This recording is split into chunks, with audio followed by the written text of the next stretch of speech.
Right now. Black power. Support this man, Black media. He makes sure that our stories are told. Thank you for being the voice of Black America, Roland. Stay black. I love y'all. All momentum we have now, we have to keep this going. The video looks phenomenal. See, this difference between Black Star Network and Black-owned media and something like CNN. You can't be Black-owned media and be scared. It's time to be smart. Bring your eyeballs home. You dig?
Hey, folks, today is Wednesday, January 24th, 2024. Coming up on Roland Martin Unfiltered, streaming live on the Black Star Network.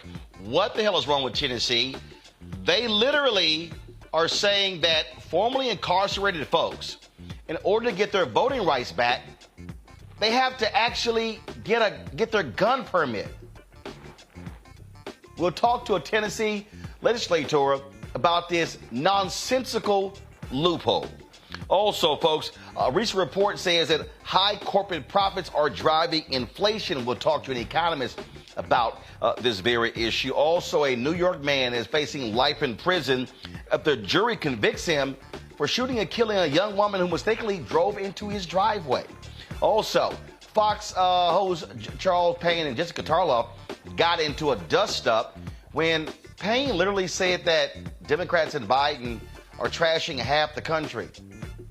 Charles, do you watch your own network? Also, folks, we'll talk to a Republican strategist about the GOP side. Donald Trump won last night in New Hampshire, and Nikki Haley, her campaign is on the fumes.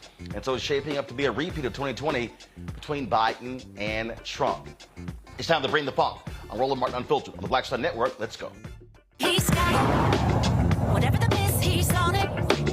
Whatever it is, he's got the scoop, the fact, the find. And when it breaks, he's right on time and it's rolling. Best believe he's knowing.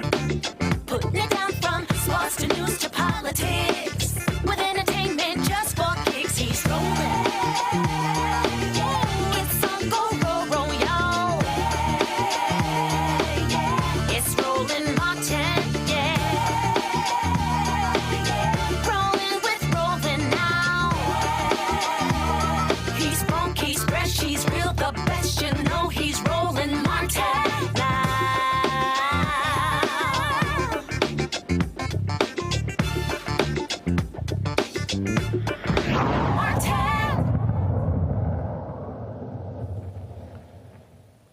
So Tennessee, folks, you ought to hear what they're doing to make it even harder for people who are formerly incarcerated to vote in that particular state.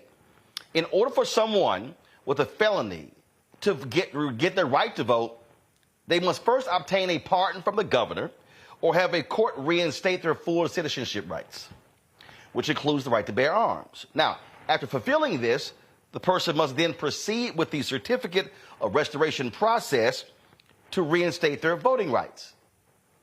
Under the Tennessee Constitution, a condition of citizenship is the right to bear firearms. However, formerly incarcerated folks are prohibited from purchasing, storing, or carrying guns. This could mean that 500,000 people in Tennessee could be barred from voting. Joining us right now is Tennessee State Representative Antonio Parkinson from Nashville. Representative Parkinson, glad to have you on the show. This is literally the craziest thing I've ever heard. So to get your voting rights back, you got to get your gun rights back. Oh, but if you were a former felon, formerly incarcerated, you can't get you can't use you can't have a weapon. What in the hell? Yeah, it's interesting. When I found out about this situation, I met with the Commissioner of Elections, Commissioner Goins, and just because I want to understand the full scope of what we're dealing with. There was a case that came down where the commissioner and the state was sued. The Supreme Court ruled that there were two separate laws that gave you pathways to get your voting rights back, and the Supreme Court, according to Goins, combined both of those laws, and the harshest one became the pathway, and that said that you had to have full citizen rights, right? The only thing that is reflected in what is full citizen rights is what's in the Tennessee Constitution, where it says a citizen has the right to bear arms, and that's where they are coming from with the fact that you have to be basically eligible or able to bear arms in order to be able to vote. But if those folks are barred from being able to possess a gun, they can't vote. That's pretty much it. Now, some, under if you get your felony expunged, you will be able to get the right to bear arms under some crimes, right? But here's what I suggested to the commissioner, because I'm looking for a fix, right? And so I said that we need to define what citizen rights are. Some of the things that he suggested was the right to vote, the right to bear arms, the right to serve on the jury, the right to run for office, citizen rights, right? Those 4 things, right? But why can it not be that you can receive some of those rights back and not necessarily some of the others? Because like you just said, under some felonies, you will never, ever be able to vote. Under some felonies, you will never, ever be able to bear arms. But under some felonies, you can do one or the other. And so what I think is going to be the fix is to ensure that we define what citizen rights are, what those rights are, and separate them so that people can attain the ones that they need without necessarily having the other in order to be able to vote or bear arms or whatever the case is. I mean, this, again, is one of those things that let's just be honest, Republicans want to make it even more difficult for people to be able to vote. This goes back to slavery. A lot of these laws were put in place to keep black people from voting.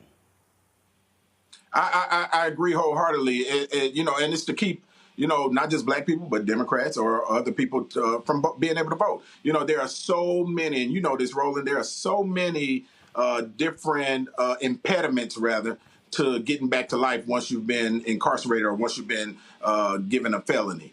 And this is another one of those impediments. And when this case came down, this came down as a ruling from the Tennessee Supreme Court that said this is how the law is interpreted. And of course, the opportunity was available, and they ran with it. So, again, but there is a fix. I believe there's a fix now. Whether there's a political will here in the Tennessee legislature to actually do the fix, that's a different story. So in order to fix this, that's going to require the legislature to actually do something. And let's just be clear, these are hardcore right-wing MAGA Republicans, and they don't give a damn about voting rights, especially people who used to be in prison. Right. So there are 2 laws that gave pathways to receiving your voting rights again.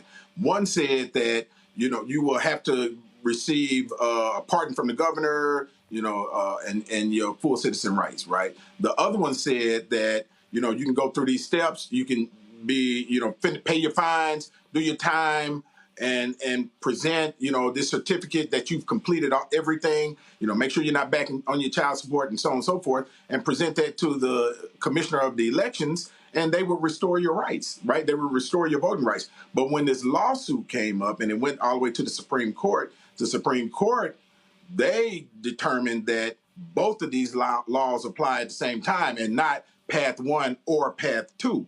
And so with both of them applying at the same time, it made it extremely difficult to get those voting rights back. All right, then. Well, certainly keep us abreast of what happens.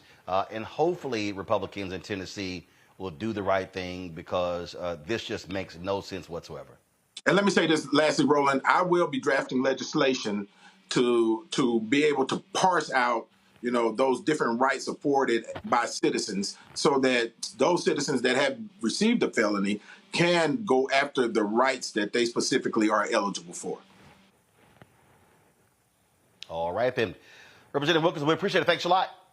Thank you, man. Happy New Year, brother. All right, likewise. All right, folks, going to a break. We come back. We'll discuss this with my panel, as well as delve into some other topics as well. It was a win last night in New Hampshire for Donald Trump, also for President Joe Biden. We'll talk about what's ahead for them, but also Nikki Haley, who is desperately trying to hold on and stay in the Republican presidential race. You're watching Roland Martin Unfiltered right here on the Black Star Network.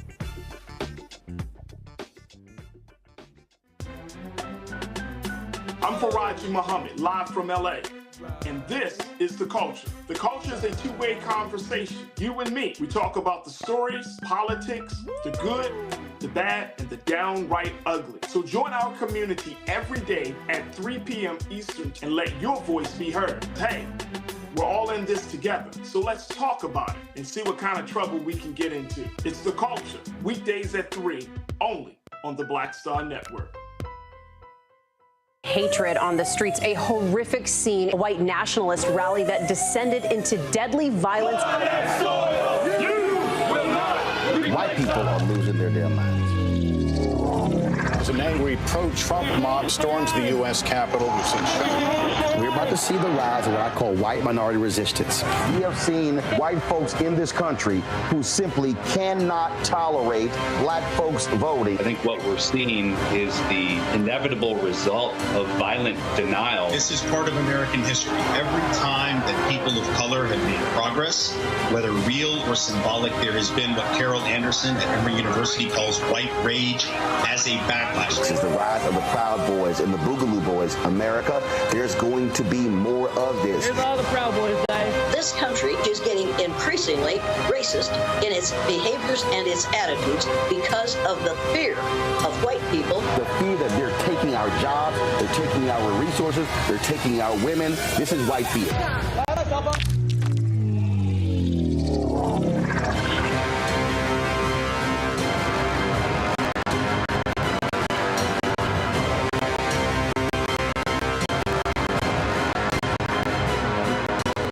This is Reggie Rock Byfield. You watch Roland Martin, unfiltered, uncut, unplugged, and undamn believable. You hear me?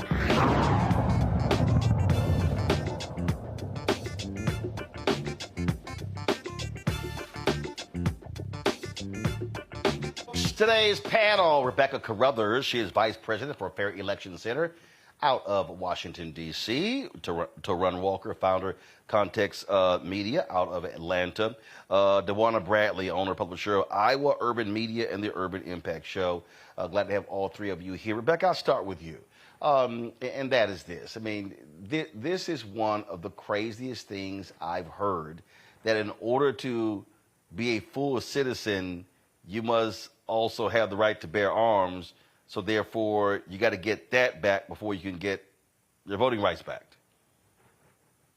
You know, that Tennessee legislator, he didn't want to just call it out as this is a very anti-Black legislative bill. He wanted to frame it as, oh, well, this is Black and brown, and this impacts Democrats. No, let's call it what it is. Right now, Tennessee has the most draconian voting restoration set of laws in the country. Full stop. It's extreme, it's harsh, it's repressive. 1 out of 5 Black Tennesseans are ineligible to vote. That's 20% of Black adults in Tennessee are not able to vote because of past felonies. And as a reminder for the audience, Tennessee is one of the most over-policed states. And so I know sometimes people are like, well, don't commit a felony. You could still have the right to vote. But if you're in a state where they intentionally over-police this particular population, Black folks, then you're going to have a substantial amount of folks who get convicted, who are convicted of felonies. That's what's happening right now in Tennessee before you even get to this bad legislation. What this bad legislation would do, if it's enacted, is now creates a permanent civic death, where these 20% of Black adults in Tennessee will never be able to vote with this type of scheme, because it's too much of an administrative burden in order for all of these things to fall into place for that person to actually get their rights restored. And that's full stop. This is a full-on attack on Black voters in this country is happening in Tennessee right now.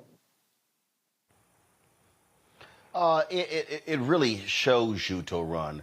Again, how crucial things are on the state level.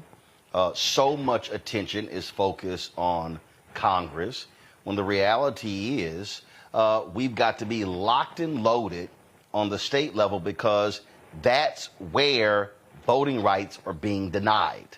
That's where polling locations are being shut down. That's where all the different things regarding voting are taking place.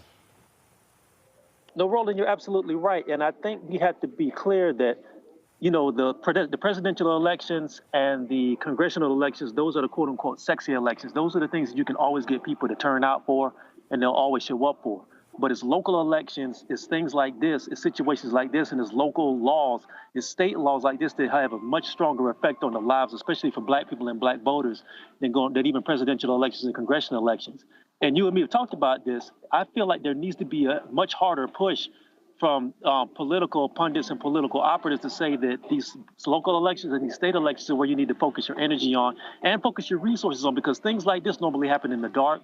These things happen where nobody's paying attention to them. And then when situations like this happen, which I feel like personally, this sounds like almost like a sort of like a second coming of the poll tax, where you have somebody who has gone through the system for whatever reason, they served their time, but then they try to get their rights back as full citizens, and they have all these hoops they have to jump through to feel like booby traps that set them to go back into the system again. Like if you vote and you don't have all this paperwork in place and you're back in the system, if God knows if you have a gun and you're a felon and you haven't done all this, you're definitely right back in the system. So this feels extremely dangerous to people. Dewana, look, we know even in Iowa, the over-policing that takes place there, high incarceration rates of African Americans. Yeah, you know, when I was hearing about this, this really reminded me. I thought maybe the governors had spoken to each other. It was really a playbook out of our own governor's playbook, where we have similar things as well. What just surprised me was this extra added piece to it. That went above and beyond what we have. But look, what this is what it continues to be, is another way to silence the voices of African Americans. And that's just what it is. It's very appalling that individuals in Tennessee will have to go through this. But also, I do agree with the things that the panelists have saying. We really got to start focusing on these local elections. I know that's one thing here that we're really pushing individuals here in Iowa to do, is it matters who you have in office. Right now, we have a Republican-dominated legislature right now as it is. And these laws will continue to get pushed if we don't start getting people out to vote. And so it's very important. But I'm very appalled by what I was hearing in Tennessee. But it sounded very familiar here where I'm at as well. Absolutely. And so this is going to be a constant battle. It is going to continue, not just in Tennessee, all over. And I'm really hopeful, Rebecca, that we're going to see an uprising of white women, white mothers, and young white people in Tennessee. Last year, when they were trying to silence the two Justins, as well as Representative Gloria Johnson, known as the Tennessee Three, they also were targeting many of those white folks who were coming to the state capitol who wanted action to end gun violence after a mass shooting at a school. Well, all they did was protect gun manufacturers. And so I am hopeful in the next statewide election that we're going to see massive resistance of white folks in Tennessee who are upset with how this Republican legislature is simply doing whatever they want to unimpeded. You know, many of those moms are affiliated with Moms Demand. So I hope that many of those moms and those activists, those white women in rural areas, as well as those white women in suburbs across Tennessee, you know, I hope that they decide that, hey, this is a fight worth fighting as well. Because together, if Black folks are being denied the right to vote, it's going to impact what stronger gun legislation is going to look like in Tennessee. It's going to impact education issues in Tennessee. If we do not have Black voters actually able to vote in Tennessee, many of the progressive things, I'm not talking about progressive in terms of Democrat versus Republican, but progressive meaning moving communities forward, making sure that communities have what they need so individuals and families can live and thrive in the state of Tennessee. You need Black voters in order for those things to happen. And finally, Chuck Schumer. We need the John Lewis Voting Rights Advancement Act passed. The only way it's going to pass if we know that it's not going to take 60 votes to end closure, meaning that it could go to the floor for there to be up and down vote. I don't care what Sinema is saying. I don't care what Manchin is saying, but you need to bring this to the floor. You need every single U.S. senator on record. Do you support democracy or do you not support democracy?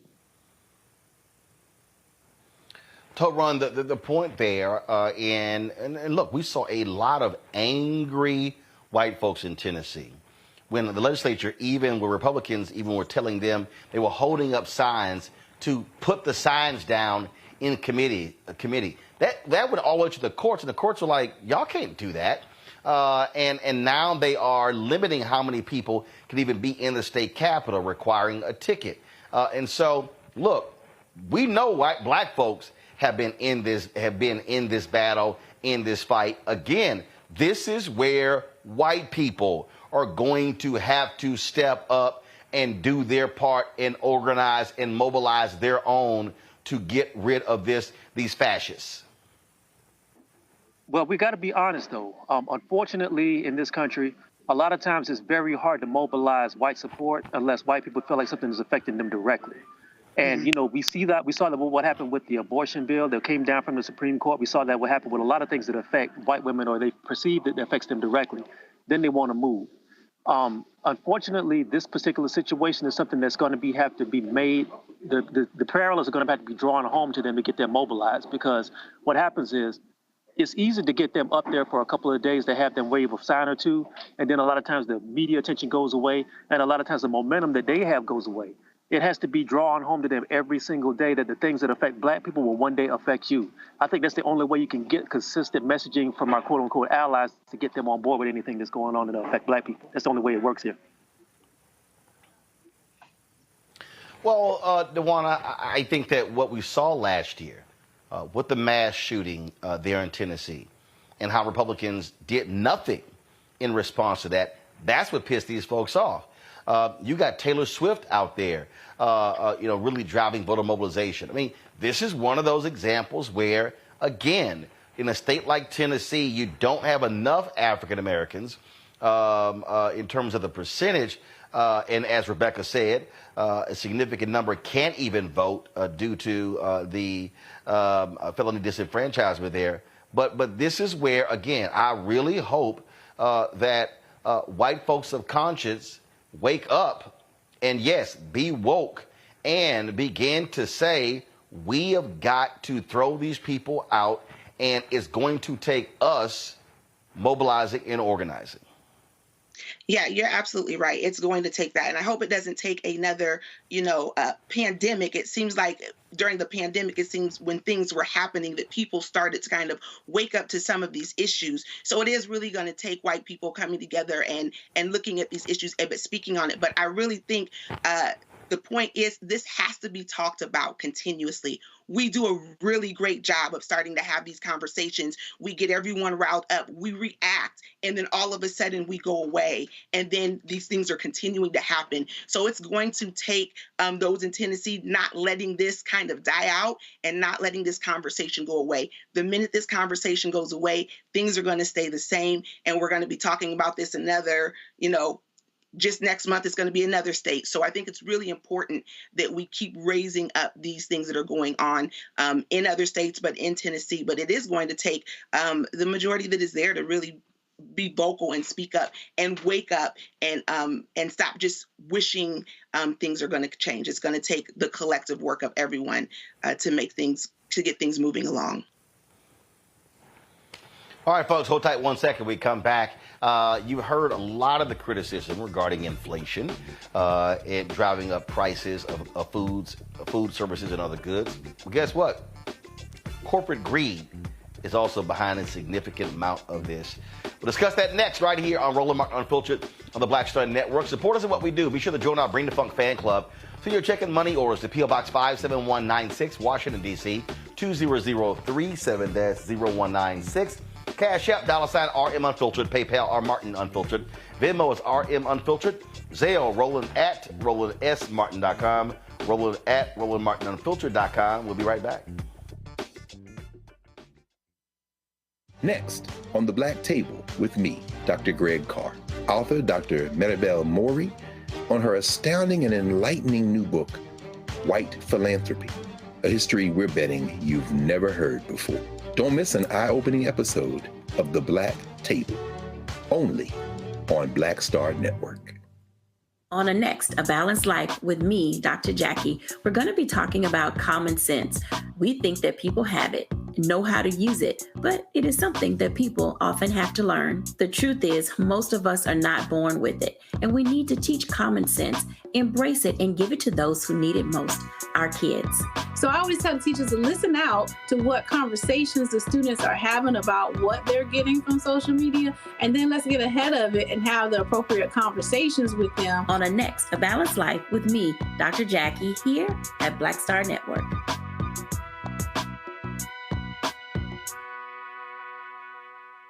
What's up, everybody? It's your girl, Latasha from the A. And you're watching Roland Martin Unfiltered.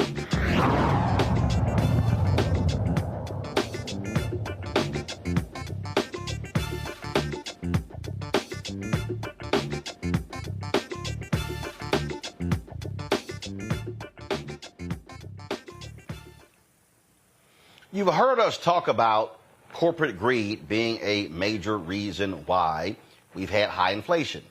Well, a new report confirms that. It was compiled by the progressive group Groundwork Collaborative think tank. They found that corporate profits accounted for at least 53% of inflation during last year's second and third quarters. Now, profits drove just 11% of price growth 40 years before the pandemic. Morgan Harper from the American Economic Liberties Project is here to explain this report. Morgan, glad to have you on the show. Glad to have you back. Thanks. So walk us through this. Okay, so walk us through this. And we've talked about it beforehand. And so explain for people who don't quite understand, blame Biden, blame Harris, blame Democrats, blame those in power, the role that companies played when it came to prices post-pandemic. Yeah, and this is in many ways the story of our time when it comes to how much money we're spending. And so, the pandemic hits, and as we all know, that was a historic event, unprecedented, everybody trying to figure out what it meant and what the impacts of that were. And there were some concrete impacts.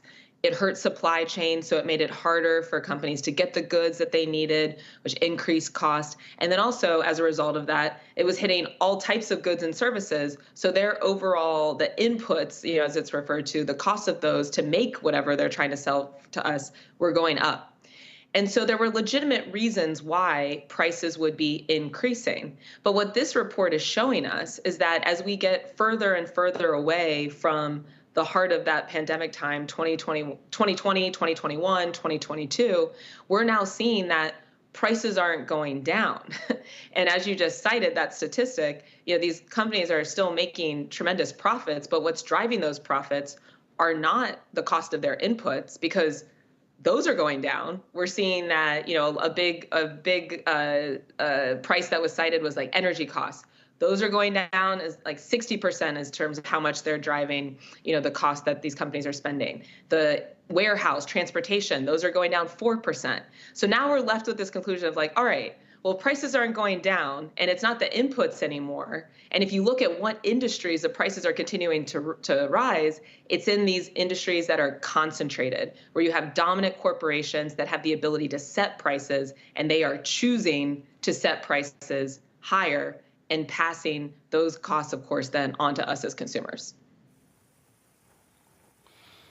And again, we see it when they have these quarterly earnings reports where they are on conference calls touting, we've made this, record profits, record profits, record profits, record profits. So they're admitting that they are just minting money. Oh, it's been wild. I mean, the first time I came on, Roland was talking about Kroger-Albertsons merger. And the Kroger CEO was one of those guys on these earnings calls that admitted inflation, it's great for us because it gives us a really good excuse to raise prices for people. And so they have not been hiding the eight ball here at all. I will say it seems like in the last couple of quarters, as they know that there's more scrutiny of these earnings calls, as they know people are listening in. It used to be very much just like a Wall Street inside game. The average person's not tuning into an earnings call, though maybe you could. Now that they know that there's so much attention, they are actually starting to rein it in a little bit and not be, as explicit about some of these price increases. But the reality is what it is. The data is what it is. And they are absolutely keeping prices high. And it's when you have these concentrated industries and that much market power that they're able to do this. Questions from my panel. I will start with Rebecca. Morgan, thank you for being here tonight. It's good to see you again. So what does the average person in America do? Like we're seeing data and we're, seeing surveys that are saying that the economy is doing well, which it is. We also see that individual consumers are spending more, which is driving and making the economy so hot right now. But those credit card bills are coming in the mail. Like people are starting to see all of their holiday spending bills come in the mail. They now have to pay it. So what does the average consumer do when we see a lot of jacking up on everyday goods that people need in order to live and survive? It's a great question. And yeah, good to see you again, Rebecca. So we're in 2024. As you all are discussing, as we all know, this is an election year. And we need to be listening up when some of these discussions are going on about policy decisions that our representatives are going to be making. And so here's an example of that, right? Child tax credit. That's something that is being discussed right now. There are people that oppose doing something that would lift 16 million children out of poverty, which the data shows child tax credit would do. Their argument is going to be, oh, when we did that before, that led to inflation, that increased prices. And so this is why it's so important to be having these conversations to make sure that people have the facts to be able to reach out to whoever represents them, to push back on the people in their lives that are going to try to spread this misinformation, because the facts are the facts. When we have the Biden administration that has put in strong enforcers that are going to do what they can to block this corporate concentration, when we have people in Congress that are going to push forward things like the child tax credit, that's what actually helps our bottom line as consumers. And we must make sure that those policies continue. Tarun? Thank you so much for this information. Really appreciate it. My question is, what can the average person in this poor and working class do to try to mitigate some of these things that are happening in corporate America that are affecting their bottom line? Is there anything that can be done on a political standpoint or anything that can be done on a personal standpoint to help push back against this, because people's backs are against the wall? Yeah, and it's kind of building off of Rebecca's question too. I mean, the individual decision-making aspects of this are trying to work our way out of a corporate concentration crisis is, I will admit, really tricky. But talking about one fee that is imposed on us a lot that we do have some control over, and I think I've mentioned it before on the program, we have these credit card fees that get assessed when we use a credit card to pay. I mean, Rebecca also referenced, we have now $1 trillion in debt in credit cards. It might be a good time to consider not using your credit card to pay for as much of these things, because there are businesses that will give you a choice. If you use a debit card, if you pay with cash, then they're not going to impose some of these same level of fees because they're not facing the same processing costs. That's an example of an individual decision that could potentially reduce, how much you're spending. But on the political and policy side of things, because a lot of this, like I was saying, it is just driven by how economic policy is getting set in Washington. I will admit, we need, and I should say and clarify, I work for a nonpartisan think tank, so this is getting a little bit more into the political, but we have seen the leadership from this administration to appoint enforcers at the Department of Justice Antitrust, Jonathan Cantor, Lena Khan, who's at the head of the Federal Trade Commission. These are entities that are pushing back on some of this corporate concentration. DOJ Antitrust just blocked the merger of JetBlue Spirit. If they hadn't blocked that, Spirit Airlines would have gone away. How many of us rely on, I know Columbus, Ohio, where I am, Spirit Air provides a very cheap way to get to a lot of different cities. And they were perfectly comfortable with that airline going away, and then people wouldn't have as many routes and they'd be paying more for airfare. That is what would have happened. And so we have got to protect the gains that have happened in this administration. We need to make sure that we continue these policies. And we're already seeing that Wall Street is trying to signal what they want. They're saying that if Trump is elected again, they're going to be able to see a merger spree go through. There won't be this strong antitrust enforcement. And those are the legal tools that push back on this concentration. And so, folks decide as you will, but I think we have a clear sense of where we might be headed if we don't see a continuation of the better antitrust enforcement that has happened in this administration. Dewana. Hey, Morgan. Nice to meet you. Thank you for this information. I just know that President Biden has been really talking about, getting consumers to stop gouging. And I know that in other countries such as France, the government intervenes in, these price negotiations. Is there anything that you see that would lend to the administration starting to do some of those things? Are they making some of those efforts to make some of those changes? I feel like this is, going to be hard as a consumer. I'm thinking, what do you do? Stop buying these things? Well, these are things that we need and we're going to pay for it. But is there anything happening where government might get involved in that capacity? Yeah, so that was a really interesting development when you had a grocery chain in France that said, Pepsi's just too expensive, we're not carrying it anymore. We haven't seen that kind of behavior happen with a private corporation saying that some of the goods they're trying to carry or provide to their consumers are just too expensive, but it doesn't mean it couldn't happen. Now, for the government to ban that, the products being offered, that would be a little bit tricky legally. But like I was saying, we are seeing some of the most aggressive government intervention during this administration to control bring prices down and make sure that we're facilitating competition in the economy. A couple other examples I would point to. The Consumer Financial Protection Bureau just put out a rule that's going to rein in overdraft fees, banking fees that a lot of us would face if you happen to overdraw your account, which really doesn't cost the banks very much at all, but they've just been getting away with imposing $30 fees, $35 fees, what have you. That auto dealers, people that are selling cars that just rack on extra fees and don't ever have to explain them. This administration has done something to begin to rein that in, ban people from imposing those fees. And so, I do think we've seen a lot of strong government intervention. In many ways, the past 4 years in this administration has been a rediscovery of the authorities that the government has to try to lower costs for consumers and small businesses through better competition policy. And like I said, I think for all of our sakes as consumers, as small business owners, as people who frequent small businesses, it's in our best interest to see this type of policymaking continue. All right, then. Morgan, we appreciate it. Thanks a bunch. Yeah, thanks for having me. See you soon. All right, take care. All right, folks, going to go to a break. We come back. More on Roland Martin Unfiltered on the Black Star Network, including last night's results in New Hampshire. Donald Trump wins. President Joe Biden wins. Nikki Haley says she is going to stay in the race. Yep, we'll see what your donors say. And even Dean Phillips is saying, hey, I got 21% of the vote in New Hampshire. See, I'm credible. No, you're not. No, you're not. We'll just talk about it. You're watching Roland Martin Unfiltered right here on the Black Star Network.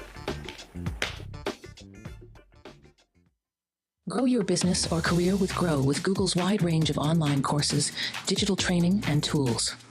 Gain in-demand job skills with flexible online training programs designed to put you on the fast track to jobs in high-growth fields. No experience is necessary. Learn at your own pace. Complete the online certificate program on your own terms. Stand out to employers, get on a path to in-demand jobs, and connect with top employers who are currently hiring. Take one professional career certificate program or all 6.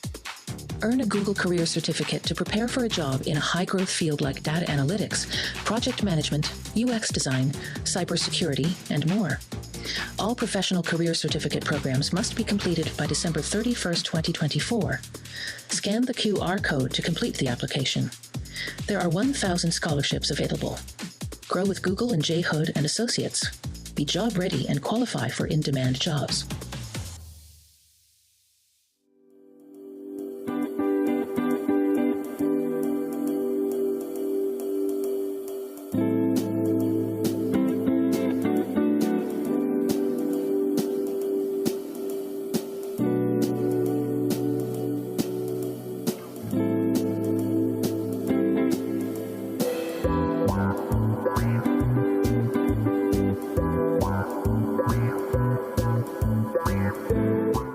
Hello, we're the Critter Fixers. I'm Dr. Bernard Hodges. And I'm Dr. Terrence Ferguson. And you're tuned in to Roland Martin Unfiltered.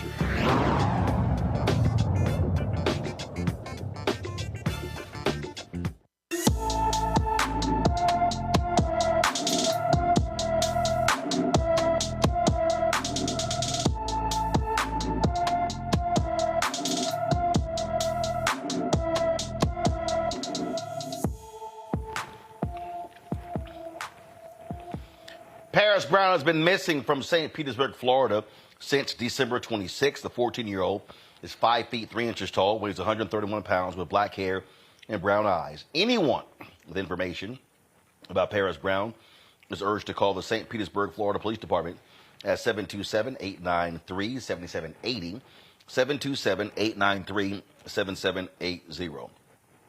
A white Colorado man is going to spend 39 months in prison for setting a church on fire. Darian Ray Sexton pled guilty to throwing Molotov cocktails at the Abiding Love Lutheran Church on January 19th, 2023. Sexton admitted he set the church on fire because of the religious character of the church, and he also intended to destroy the building. A New York jury has convicted a man who shot and killed a woman who mistakenly drove into his driveway. Folks, this is just beyond pathetic.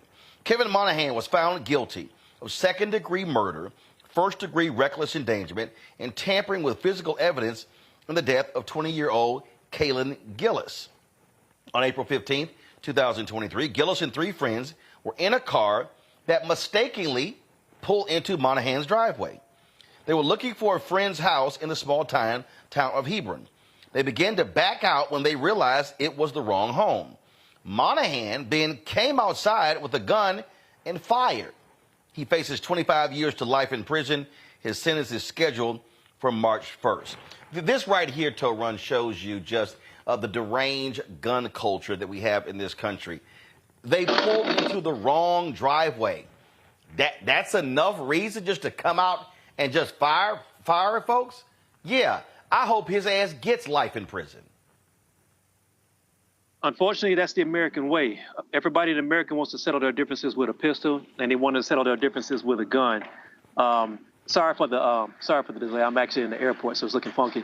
But yeah, it's really sad that we have to be able to. We can't solve issues in any other way outside of just fighting with a gun. I think what's going to happen though, this isn't really going to move the needle on too much because, unfortunately, this sort of gun culture is so prevalent in America that nothing's really going to move. I mean, everybody feels like if there's a problem that you can't solve, pull a gun out. If there's an issue that you're having with somebody, pull a gun out. This is the sort of thing that goes on in this country. And until we get some real serious gun laws in place, you're going to see this continue and more people are going to die, unfortunately. Dewana? Yeah, I have to agree. It's terrible that, that everyone's resorting to a gun. We see it here where I'm at. It's just a continuous thing. And it's almost the excuse behind the reasoning for doing something. Well, and we're saying, oh, I feared for my life, or, we're coming up with these other excuses and we're using our guns. And, I'm with you. I think people that do this, they deserve to spend the rest of their lives in jail. There's really no way to justify it, to say anything. I've been reading the reports on this, and it's just sad now that we have to be concerned about going into someone's wrong driveway. How many of us do that all the time? And now we have to be concerned about our lives being at risk because of that. And we do need tougher gun laws, no matter what anyone says. And we know we are the worst country when it comes to gun laws, but we definitely need to do something about this so we can stop hearing about these types of stories. All right, folks, an Ohio pastor who was criminally charged for allowing unhoused people to sleep at his church has filed a federal lawsuit on the grounds of religious discrimination. In 2023, the pastor of Dad's Place in Bryan, Ohio, Chris Avell, began offering temporary housing for people living on the street. The city ordered the church to stop, citing zoning and safety concerns. But Avell refused, and now he faces 18 zoning code violations, which are punishable by fines up to 6 months in prison or both. The lawsuit maintains that the church is providing food and shelter to those in need, a religious activity that the city and its top officials have jeopardized under the guise of zoning laws. DeWanna, Reverend Jamal Bryant at New Birth Missionary Baptist Church in Atlanta announced that they are assisting him, paying his legal bills and fighting this. A lot of folks across the country have risen to this pastor's defense, saying, how dare you go after a church for trying to help the homeless? Yeah, look, I'm a preacher's kid, so this one hit really home to me. That's what the church is set up for. I mean, the church is set up to help those who are in need. This is an individual who obviously, it seems like, from everything I've read, this is the passion of his heart. He wants to help. It sounds like he's tried to do some things. It seems like they're kind of pitting things against him. I mean, I don't know how you go against a pastor who wants to help homeless. Obviously, he's doing a city, a service by helping and bringing people off the street and helping them to create better lives. I think this is just absolutely crazy that we are treating an individual who is wanting to do what he believes that God is telling him to do, or that he's following his Bible and he's really putting himself out there to help in someone's who is needing that help. It's absolutely crazy that we would be trying to shut this individual down. So I applaud the efforts of everyone who is trying to come to this pastor's defense and hope that he's able to get things fixed so that he can continue to help people. I mean, that's what pastors are here for. They want to be a help to people in their time of need, to hope to give them better lives. And it sounds like this is what this individual is doing. Absolutely. All right, folks, hold tight 1 second. Let me thank Roland for joining us. He had to leave to catch his flight, so we appreciate it. All right, folks, going to a break. We come back. We're going to talk about the presidential election, New Hampshire. Trump wins, Biden wins. Now on to the next states, and is really shaping up to be a repeat of the 2020 election between those two. Folks, you're watching Roland Martin Unfiltered right here on the Black Star Network. Support us in what we do. Our goal is to get 20,000 of our fans, folks, contributing on average $50 each. That's $4.19 a month, 13 cents a day to our Bring the Funk fan club. What this does is allows us to raise $1 million to go. Of course, we're still going after advertising dollars, but that's not easy because many of these companies and agencies are not trying to spend with black-owned media. So your support is critical to what we do. So please do me a favor by joining our Bring the Funk fan club. Send your check and money order, P.O. Box 57196, Washington, D.C., 20037-0196. Cash App, $RM Unfiltered. Of course, the PayPal are Martin Unfiltered. Venmo is RM Unfiltered. Zelle, Roland at RolandSMartin.com. Roland at RolandMartinUnfiltered.com. We'll be right back. We just have one of the oldest cultures that's desperately needed for mutual salvation. That's the consciousness. We have the keys in our roots to save mankind. We get to see the condition of other countries, other oceans, other cultures. And if we believe in God, a lot of us do, He's telling us if you don't get rid of that stuff that makes somebody superior or inferior and work together for the mutual salvation, everybody's gone.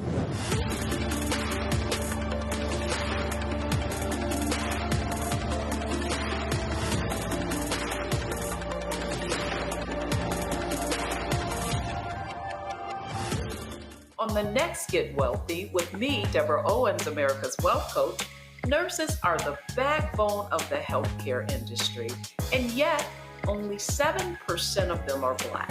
What's the reason for that low number? Well, a lack of opportunities and growth in their profession. Joining us on the next Get Wealthy is Needy Bartonelli. She's going to be sharing exactly what nurses need to do and what approach they need to take ownership of their success. So the Black Nurse Collaborative really spawned from a place and a desire to create opportunities to uplift each other, those of us in the profession, to also look and reach back and create pipelines and opportunities for other nurses like us. That's right here on Get Wealthy, only on Black Star Network. Next on The Frequency, we're talking about racism. My guest, Danica Moore, comes on to discuss her fight against racism that she and her daughter face. The thing about racism, you can't outrun it, you can't control it, you can't predict when it's going to happen to you or your seed. She's also going to give us solutions on how to handle the situation. That's here on The Frequency on the Black Star Network. When you talk about blackness and what happens in black culture, we're about covering these things that matter to us, speaking to our issues and concerns. This is a genuine people-powered movement. There's a lot of stuff that we're not getting. You get it, and you spread the word. We wish to plead our own cause. Too long have others spoken for us. We cannot tell our own story if we can't pay for it. This is about covering us. Invest in black-owned media. Your dollars matter. We don't have to keep asking them to cover our stuff. So please support us in what we do, folks. We want to hit 2,000 people, $50 this month, raise $100,000. We're behind 100,000, so we want to hit that. Y'all money makes this possible. Checks and money orders go to P.O. Box 57196, Washington, D.C. 20037-0196. The Cash App is $RM Unfiltered. PayPal is R Martin Unfiltered. Venmo is RM Unfiltered. Zelle is Roland at RolandSMartin.com. Hello, I'm Paula J. Parker. Truly proud on the Proud Family. I am Tommy Davidson. I play Oscar on Proud Family, Louder and Proud. Hi, I'm Jo Marie Payton, voice of Sugar Mama on Disney's Louder and Prouder, Disney Plus. And I'm with Roland Martin on Unfiltered.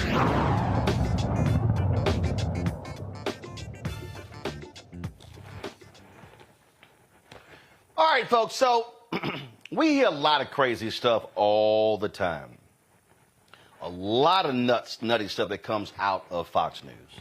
That this is all you can do, just go, they so stupid. So I want y'all to listen to this idiotic comment that Charles Payne made on Fox. And I've been on Charles' show. Charles is a nice guy. In fact, he's probably the only Fox News person there who ain't scared of me, because the rest of them scared of Booker Brother. But y'all, he was talking with Jessica Tarlov, progressive commentator, and this whole conversation just gave me a headache. Listen to this.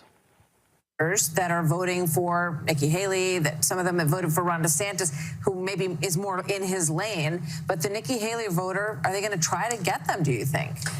Well, I'm certainly not an advisor to the Trump campaign, but it is, we talk in the millions of votes when we're talking about the general election, but it actually comes down to the tens of thousands, right? The margins in Georgia, in Arizona, in Michigan, in Pennsylvania, it's minute. Right. It can be the difference between whether you came out and you criticized your opponent's dress, which some could interpret as demeaning a woman, again, which is obviously something that he suffers from, or just making a little offhanded comment that someone says, you know what, I'm going to sit home, or actually, I want 4 more years of Joe Biden. So yes, it would be smart, as it always was when he was president, if he would listen to Kayleigh about this. But he has an uncontrollable narcissism and rage about him when he feels insulted, and it's appealing to the base. Is that we love it. He's a counterpuncher. But you've now lost a general election. You've presided over the loss of the Republican Senate, the Republican House. The abortion has been on the ballot 7 times. Democrats have swept it in all of that, and he has not moderated at all. And frankly, I don't think it's in him for him to be able to do it for more than 20 minutes. Charles, you talked about the issues here and how immigration here is at the top, but it also is an economic issue, and it crosses all boundaries. And it is a weakness for President Biden and the Democrats. Dean Phillips talks about this on the trail, and he talks about how Democrats demean MAGA voters. He talked about it with me today, saying that, it's just strange that they're talking about a group of voters like that. Yeah, and I don't think it's narcissism. I think if you've lived in New York long enough, it's maybe a New York thing. Someone punches you, you punch him back harder. That's the way I grew up in Harlem. Not if the country's at stake, right? He became president of the United States with that same personality. I don't think that, listen, I think it's worse with Biden calling MAGA. Biden's anger and vitriol and hatred for MAGA is far more worse than President Trump's individual battles with someone who crosses him.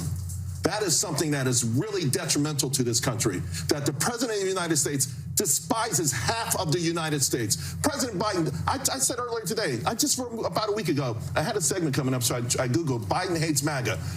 nothing but articles after articles after articles. He has expressed hatred for who's writing those articles. It doesn't matter. Look it's at him. Because the bottom line is he says it.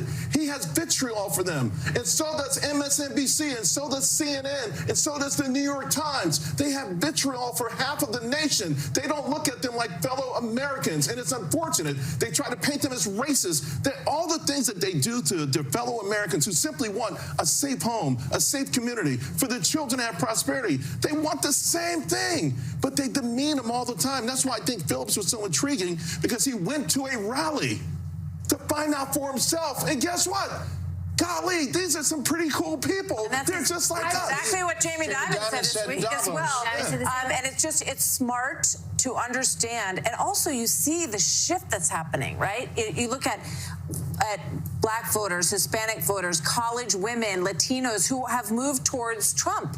Yes. So it's no longer that people are in these boxes based on what their gender is or what they look like. They appear to want, a safe country, and they appear to want a good economy, regardless of what label they have. That's completely fine, and I know that the lines have shifted dramatically, but Joe Biden's responsible for a lot of that. You say that he's demeaned half the country. First of all, it's 74 million people that voted for Donald Trump, and he is explicit every time he talks about the MAGA movement to say that this is a subsection of the Republican Party, which is borne out in elections when you see people voting against Donald Trump. And this idea that but what about the people voting for him? What about the people voting for him? He gives teleprompter speeches. I mean, you have to understand. Yes, but he is talking about insurrectionists. No. Yes, he is. No. Why is he talking about January 6th? And he says MAGA like it's a swear word, instead of a slogan. If you get called regularly, he's the which president of the Democrats United do, States. thugs, He's the commander-in-chief. pedophiles. Why can't he call the border a crisis while he's denigrating and castigating Americans? No, the voters are talking about that, Jessica. But excuse me, respectfully, demeaning voters. The president of the United States, the commander-in-chief, went to Philadelphia a year and a half ago with a Marine posted behind him. I saw. And gave a decidedly political speech where he insulted a large part of the country. And I've said many times on this network, and I'll say it again tonight, if people, a lot of people, spend a fraction of the time that they spend obsessing over Donald Trump the person, learning one thing about the Trump voter, things may be very different. This is Joe Biden's version of Hillary's deplorable and irredeemable. And here's one thing. We're going to be talking about this for many months.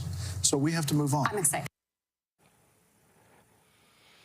Okay, so allow me to unpack the sheer nonsense that you just heard.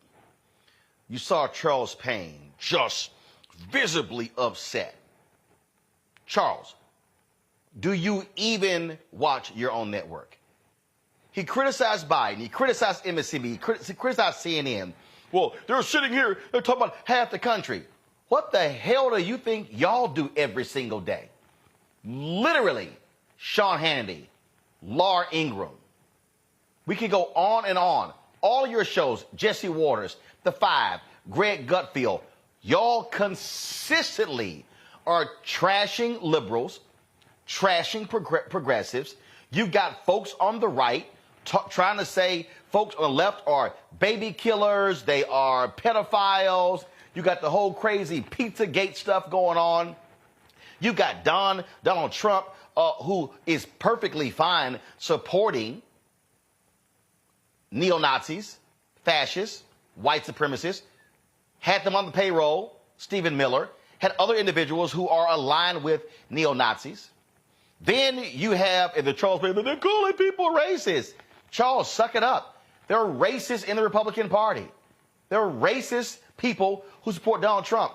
Donald Trump has hired racist people. I'm sorry, he had lunch with a racist along with Kanye West at Mar-a-Lago.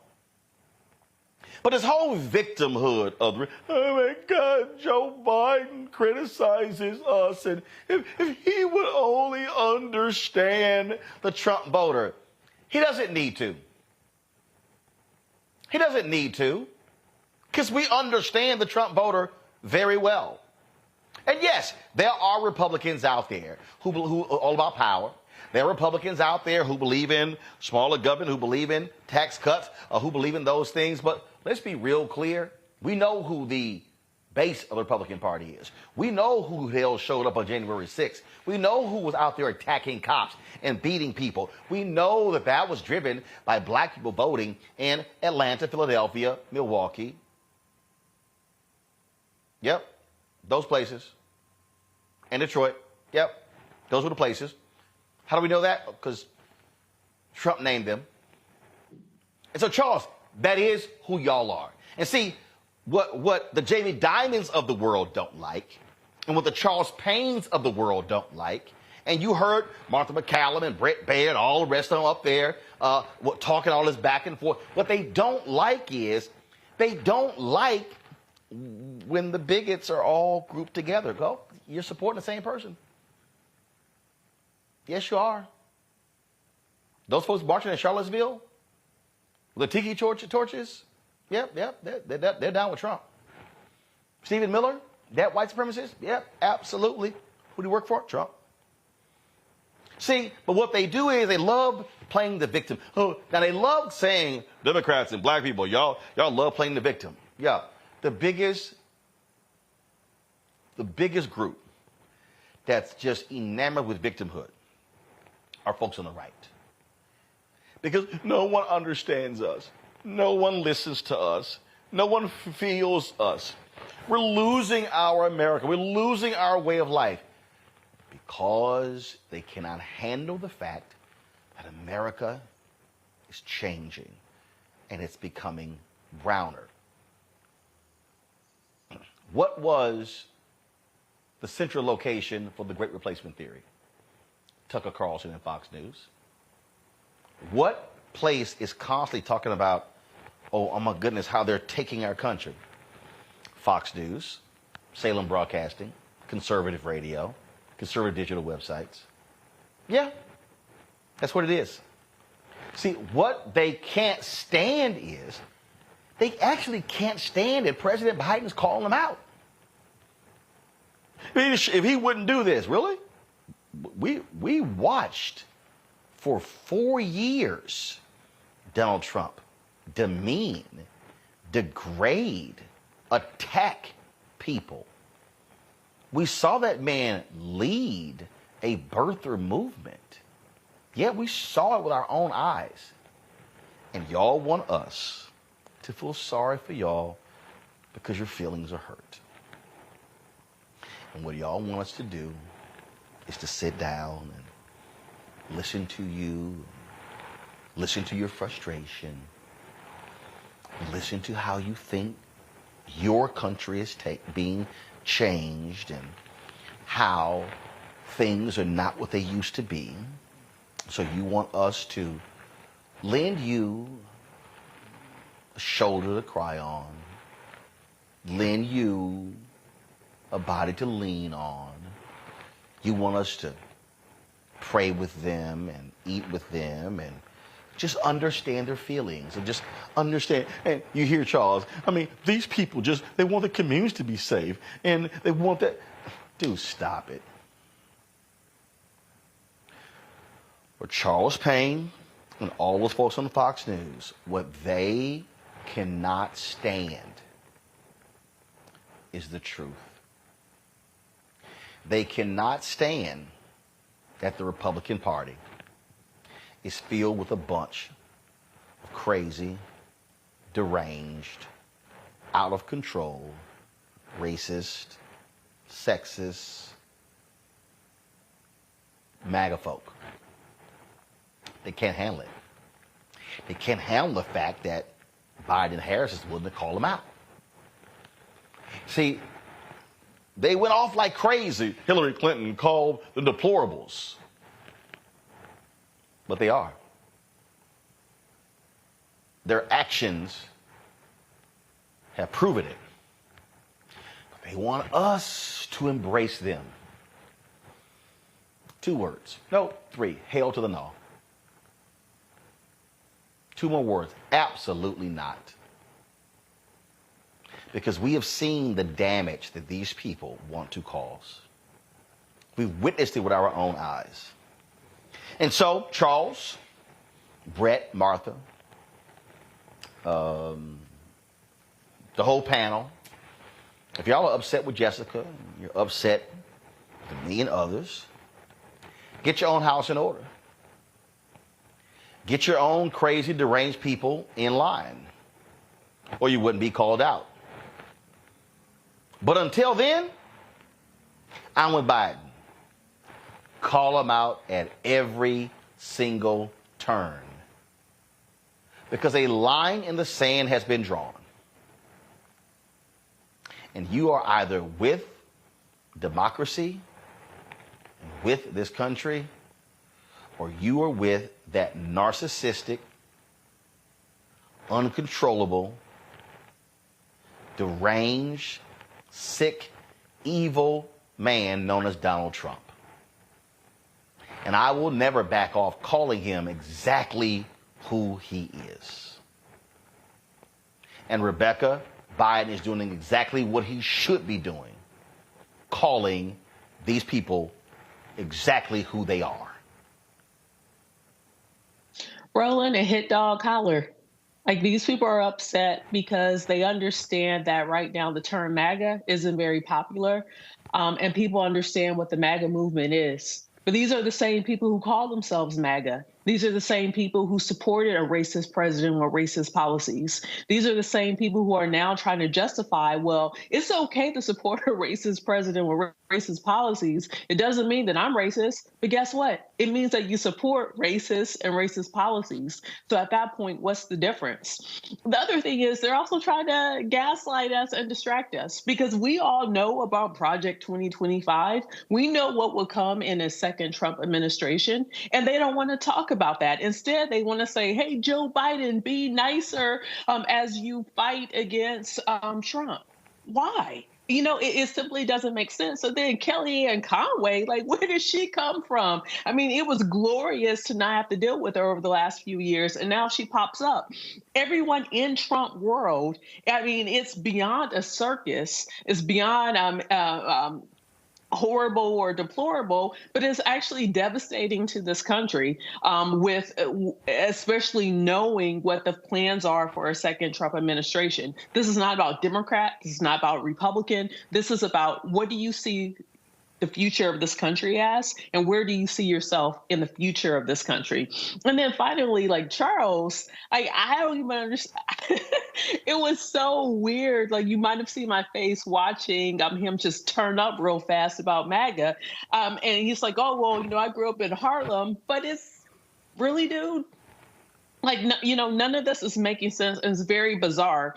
But finally, that Vox panel showed that they're not willing to actually talk about the policy issues that distinguishes Trump from Biden. Instead, they have to go to, oh, Biden is hurting people's feelings. He's hurting half of the country. He's not hurting half of the country. He's hurting maybe 35% of the country that said that, you know, hell or high water, they're going to support Trump and his racist policies. Well, guess what?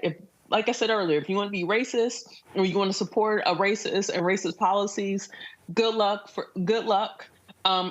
As far as me and the rest of the folks, we're not here for it in 2024. Duana? Yeah, you know, these things are always hard to watch, between probably my rocking and shaking as I'm watching everything here, and not really. I say that it's hard to believe that these things are going on. And I have to ask myself every day, is this the world that we're living in, where people are actually justifying the actions of individuals, but not only that, justifying the actions of an individual who's got, you know, more charges against him than the law should even allow, and that we're putting this person on a pedestal to say that this is the person that they're out here supporting. Everything that comes out of his mouth and those who support them is detrimental to what democracy, in my mind, should look like. And I think that everyone should be concerned. Watching an individual not talk about, especially the panel here, the Fox News channel, they weren't talking anything that had to do with policy or what's going on. It was everything about feelings. Well, you know, I have a hard time understanding individuals who thinks it's okay to erase our history. I have a hard time understanding individuals who don't even want to talk about the past. And I have a hard time understanding individuals who are trying to really erase people who look like you and I. So I have a hard time feeling like, and I'm a Christian woman here, so I get with, getting along with people and having these conversations, but I have a hard time struggling with individuals who are speaking a rhetoric that is really not trying to take any ownership in the things that have gone on, and to really excuse an individual and applaud him and say these things are okay. Do we remember what happened at the Capitol when we had those people going in there and storming that place? Like, we're acting like these things didn't happen. And my problem with this party is they don't want to talk about it, but they want us to talk about how they're feeling. They want to get on President Biden for calling him out. Rightfully so. Wrong is wrong, as right is right. And what is happening right now is not right here in America. And it's not the America that, that I hope to see for my future generations. And so we have a big problem. Those Fox News is always hard to watch because they really are not talking about the issues at hand. They're just coming up, with more excuses, and they're backing an individual who is not for people in this country. All right, folks, hold tight 1 second. We come back. We'll talk what happened last night in New Hampshire. Also, why won't Republicans deal with the immigration issue, deal with the border? Could it be Trump is telling them not to? Lots to talk about with Michael Singleton, Republican strategist. Next, Roland Martin Unfiltered, right here on the Black Star Network. On a next, A Balanced Life with me, Dr. Jackie, we're going to be talking about common sense. We think that people have it, know how to use it, but it is something that people often have to learn. The truth is, most of us are not born with it, and we need to teach common sense, embrace it, and give it to those who need it most, our kids. So I always tell teachers to listen out to what conversations the students are having about what they're getting from social media, and then let's get ahead of it and have the appropriate conversations with them. On a next, A Balanced Life with me, Dr. Jackie, here at Black Star Network.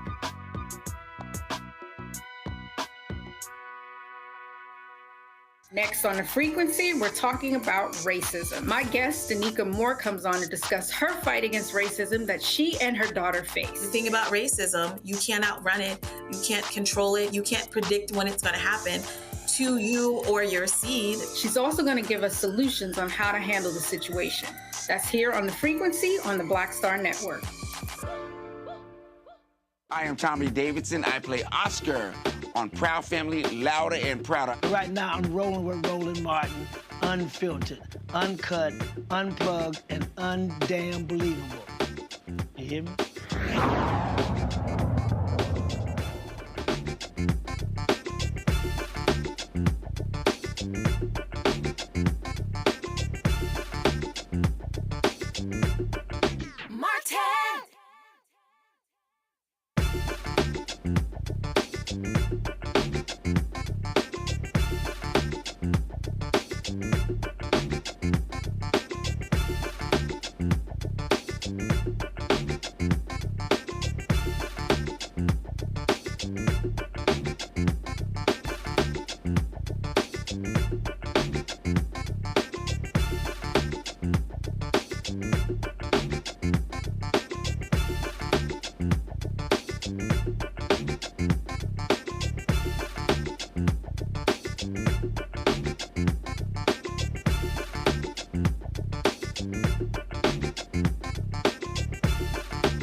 Folks, last night in New Hampshire, Donald Trump won that primary, besting Nikki Haley by more than 10 points, some 30,000 votes. Also on the Democratic side, President Biden, he was not on the ballot, but his name was written in. He got 73% of the vote, a higher vote total than President Barack Obama got in 2012 when he was on the ballot.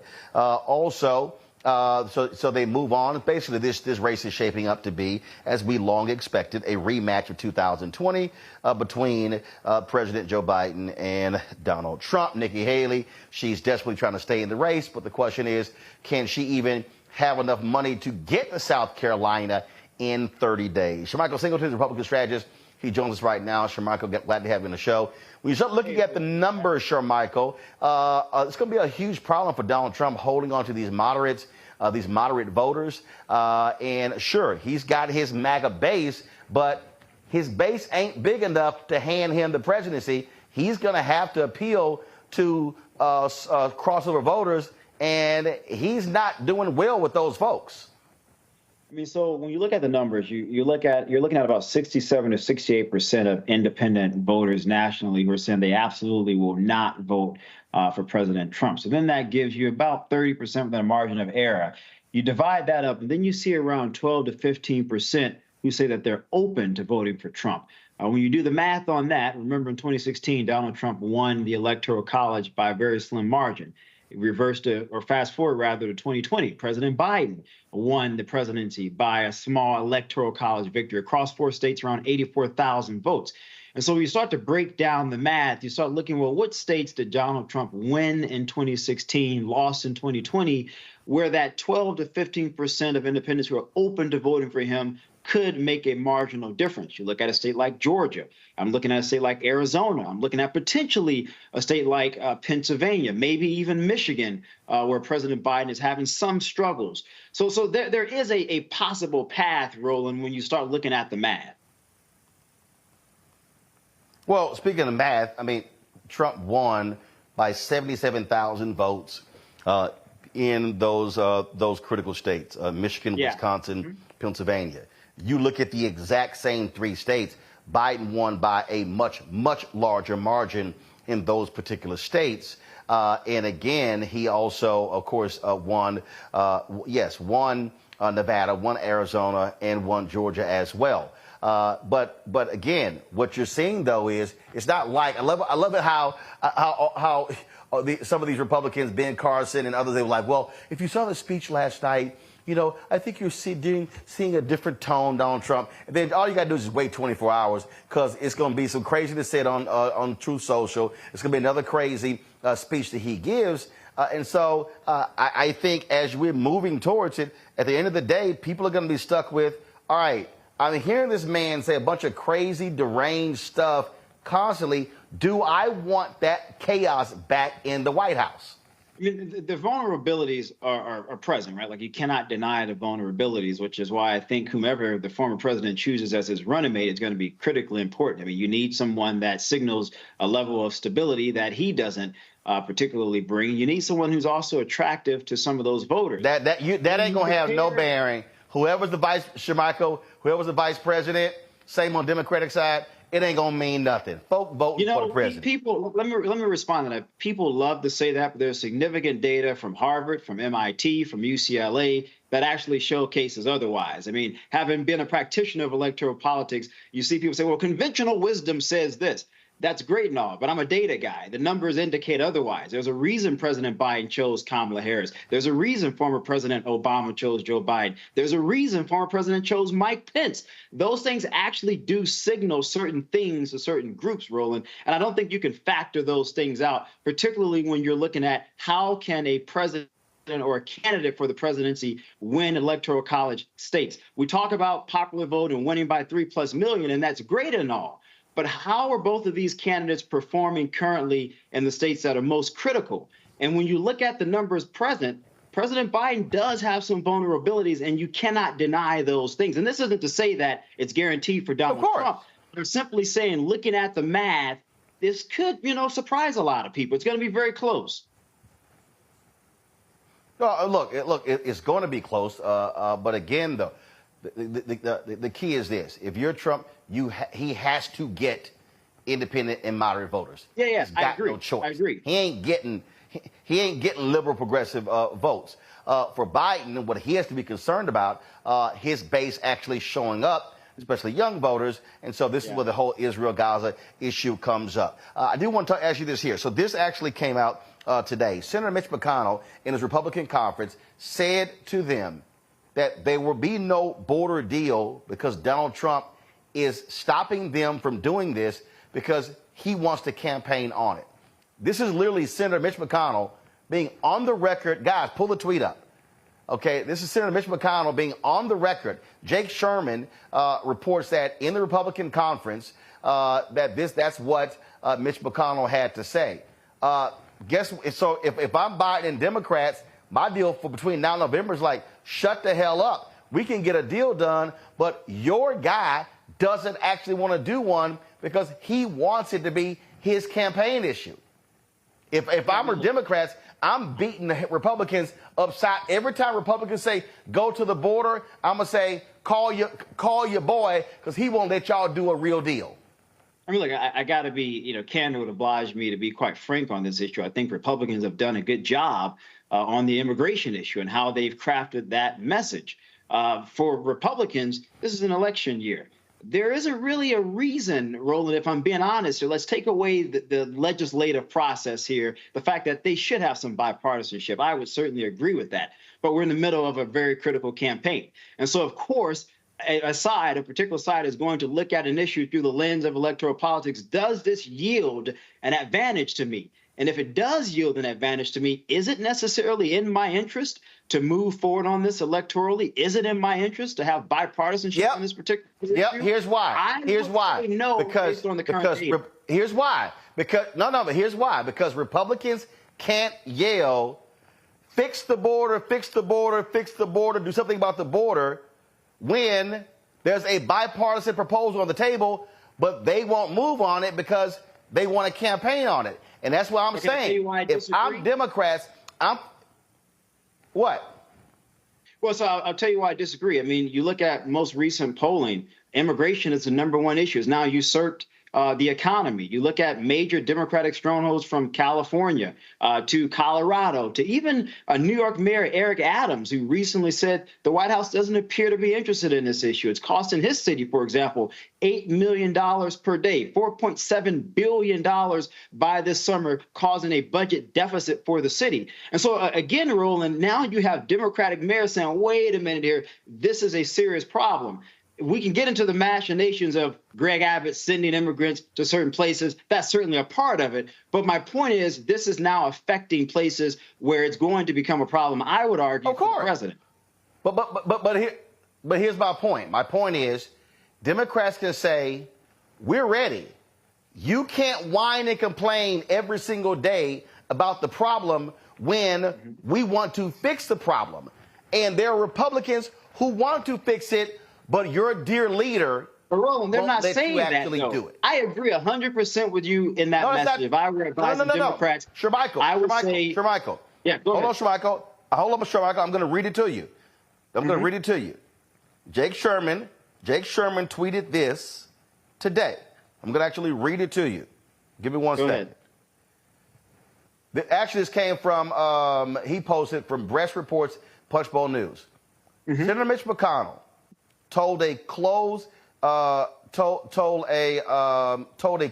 meeting of Senate Republicans Wednesday that the politics on the border has flipped for Republicans and cast doubt on linking Ukraine and the border.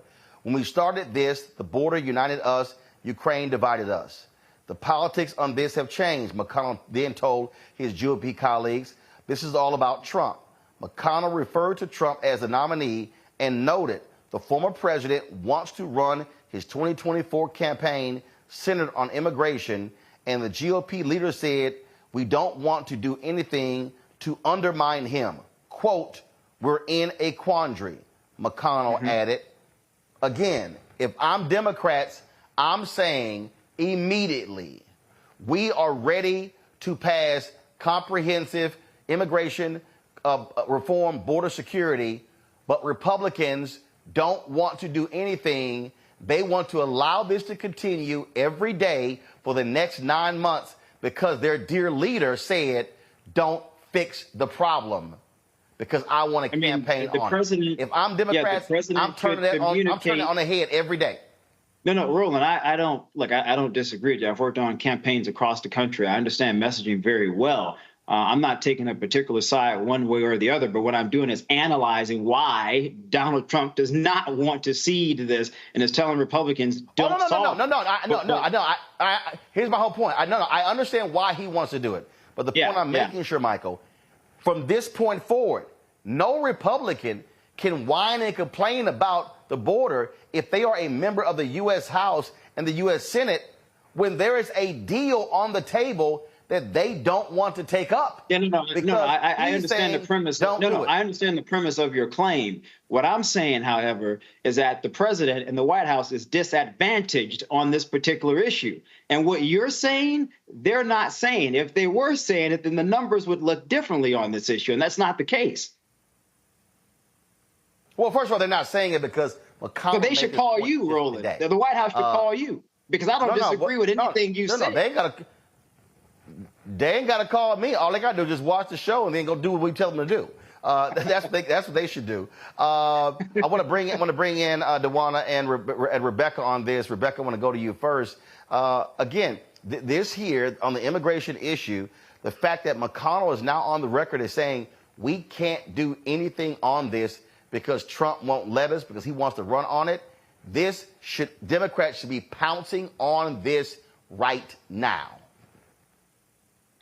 Well, Roland, two things. This has been going on since 2005, 2006, 2007, when John McCain and Teddy Kennedy actually introduced a compromise bill on comprehensive immigration reform. And I would say, it has been to the Republicans' advantage to actually deal with this issue because it's now become a voter issue. But I'll also push back on the Democrats as well. When the Democrats had control of the House and of the Senate, they should have resurrected this bill and actually tried to get it passed, especially because they had strong bipartisan support. And it was years of work that Teddy Kennedy and John McCain did that actually had a great starting point. We would have been much further along than where we're at now. But the second thing that I want to talk about in relation to New Hampshire last night, just looking at the exiting polls, sure, Michael is right. Immigration was one of the top key issues that Republicans who voted for Trump voted on, but also 85% of them that supported Trump said that Biden did not win the election. So even if immigration is the number one issue in the country right now, the folks who Trump is appealing to are the people who don't think that Biden won, and also the people who overwhelmingly in the 80s, in the 80 percentile, who believe that abortion should be illegal in this country. That's completely opposite of the majority of the country. So I guess my question or my point is, even if Trump gets out of this Republican primary, which he probably will, his message is so egregious and so extreme, I don't see how he's able to get the middle to support him to actually win in November. And that's not me saying that Joe Biden is doing a good job campaigning, but it's me saying Trump's message, I don't see how he's able to pivot in the general election. Sure, Michael? Yeah, I mean, look, I don't know if I'm convinced necessarily that the president needs a substantial margins of swing voters to win. Again, I go back to 2016. I've studied the numbers. If President Biden, to the point that you raised, Roland, in terms of some of the issues, younger voters, African Americans, even like Latino voters, which now appear to be shifting more so to Trump's corner on the immigration issue, I believe 58%, the latest poll I just saw about a week or two ago. If there is any deficit in turnout in critical battleground states for President Biden, Donald Trump can win. I'm not saying that he will win, but I'm just looking at the numbers here. You're talking about 84,000 votes across 4 states. Those numbers are not insurmountable, and I just have to be realistic with the viewers about this. Again, I'm not saying he's going to win, but if he were to win, I'm just telling people don't be surprised based on how he won in 2016 and how he lost in 2020. Well, the thing here is that, and this is where Cornel Belcher even had a column today in the LA Times on this. Mm-hmm. Here's why I spend literally no time on this show on polls. 1, they're snapshots. 2, it's a joke for me to deal with polling in January, election in November.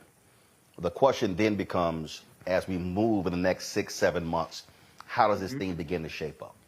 And then when it really comes down to two candidates, and that's really, I think, what jumps out.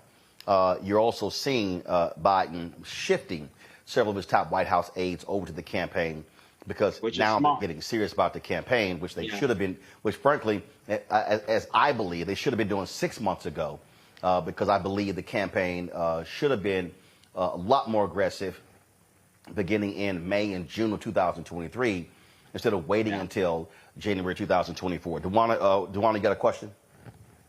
Yeah, I just, after kind of seeing the things that happened in New Hampshire, and I'm just seeing that Nikki Haley continue to pursue things and continue with this race, what is going to need to be done when I'm looking at the fact that there seems to be some sort of split, and the poll numbers, I don't get off into all of them. That's not my expertise area, but it seems that as I've been watching the news and watching things, that there are, in New Hampshire, it seemed like there were these independents that were coming up and trying to get, some things moving, with Nikki Haley still being in this race. And we know Donald Trump is going to be the one that's going to be picked in the end. But the longer she's in this race, does this start to hurt the Republican Party, divide the Republican Party? I feel like it does the Democrats advantageous, during this time while this is continuing. But what do you foresee that looking like if this continues to be, Nikki Haley continues to pursue this with Donald Trump? Yeah, that it's something that you said towards the end. I want to put emphasis on. You said it's advantageous to Democrats. I do not disagree at all. I mean, what we saw in New Hampshire, even in Iowa, is that there is clearly some splits and cracks within the Republican coalition as it pertains to Donald Trump. So nationally, moderate-leaning Republicans represent around 27 to 30% of all registered Republicans in the country. Most of them did not vote for Donald Trump in 2020. And what you saw in New Hampshire, most of them said if it was not for Nikki Haley, they were Republicans. Some of them voted for Trump the first time. You even had some that said they voted for him twice, but said they would not vote for him this time around. That's a very real problem for the former president. Now, for the former Governor Haley, I don't think she has a path, but I think she's probably waiting to see what happens February 8th from the Supreme Court. How do they rule on the very serious question about former President Trump being on the ballot in Colorado, Maine? There are several other states that are kind of contemplating following Colorado's orders. Or will the Supreme Court seek to find some type of legal justification to say he should be on the ballot and voters should ultimately make that determination? But with that said, if I'm advising Nikki Haley and I'm looking forward to 2028, Donald Trump is ahead by 50-plus points in South Carolina. The governor has endorsed him. Both U.S. senators have endorsed him. Most of the members on the Republican congressional delegation have endorsed him. Several key evangelical pastors have endorsed him. Then you fast forward to Super Tuesday, which is March 5th. Most of the states now are either winner take all or winner take most. This is in part because of the savviness of Trump's operation a year or two ago when they crisscrossed the country, in part because of help from individuals like Kevin McCarthy in California. Louisiana, for example, is a state now where the delegates have to stay with the person who won that state, at least for 2 ballots, if there were a challenge come convention. And so Donald Trump's team, they really built a robust operation compared to 2016, where now all of the rules in terms of delegate apportionment to get to 12-15 to become the Republican nominee are all slated to his benefit. So even if Nikki Haley had some type of a path, she would always be playing numerical catch-up to Donald Trump. First of all, she ain't catching up.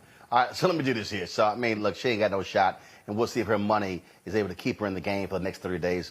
At the end of the day, Roland, from my understanding, just real quick, from my understanding, just talking to a couple of folks, some of the donors, some of the wealthier mega donors are starting to look at this and starting to ask and beg the question, what is the path here? And so I predict, I may be wrong, but I'm almost certain in about 2 weeks, 3 at the most, I think she's going to drop out. It's a money thing. That you just don't have the money to sustain the candidacy. I think what will happen is, look, you've got Nevada coming up. You've got U.S. Virgin Islands. She's taking a trip to the U.S. Virgin Islands. I think what happens is, to be frank, South Carolina is her last stand. And so I think she stays in until then. Or if she doesn't want to risk the embarrassment of getting crushed and blown out in her home state. But at the end of the day, South Carolina is the end of the road for her. Let me go to a quick Roland, break. she gains nothing. Hold up. Okay. No. I understand that other than ego. Hold tight 1 second. We come back. Okay. We want to talk about the United Auto Workers, their endorsement of President Joe Biden. You're watching Roland Martin Unfiltered on the Black Star Network.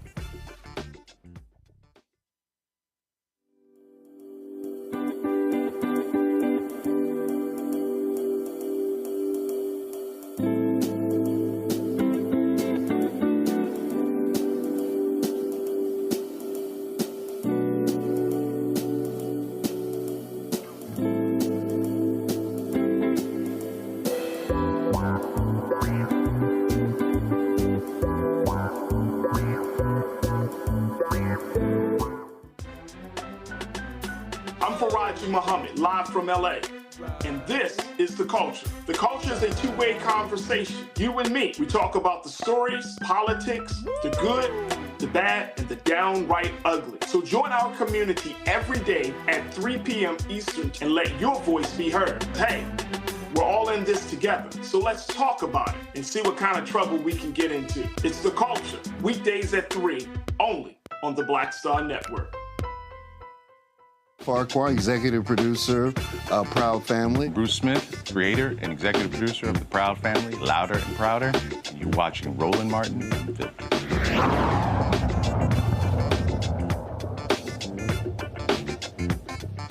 Rarely, as a union, do you get so clear of a choice between two candidates. In 2019, and I want you guys to pay attention to these two slides we're about to show you. In 2019, our members were out there holding the line at GM on a national strike for 40 days.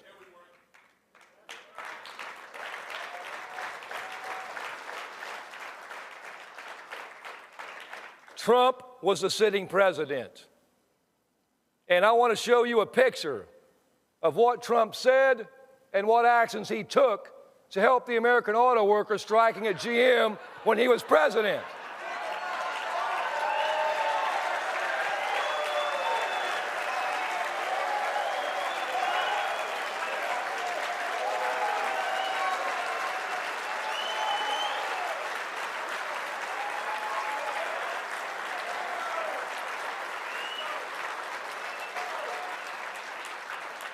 He said nothing, he did nothing, not a damn thing, because he doesn't care about the American worker. United Auto Workers today endorsing President Joe Biden in this election. Shermichael Singleton, the Republican strategist. Shermichael, Trump loves talking about how he's for the American worker, for these men and women, largely white in hard hats. The UAW is like, yeah, dude, where were you?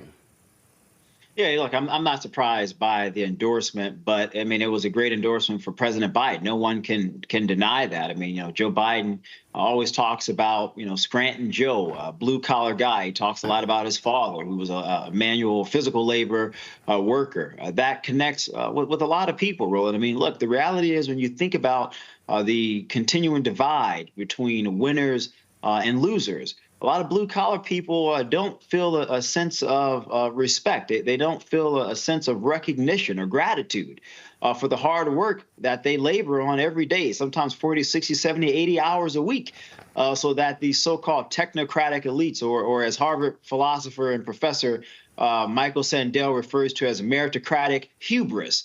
And so this endorsement for President Biden shouldn't be overlooked. And I think that Joe Biden's past and being able to speak directly to the everyday lives of those workers is a very real thing. And it's a mobilizing message.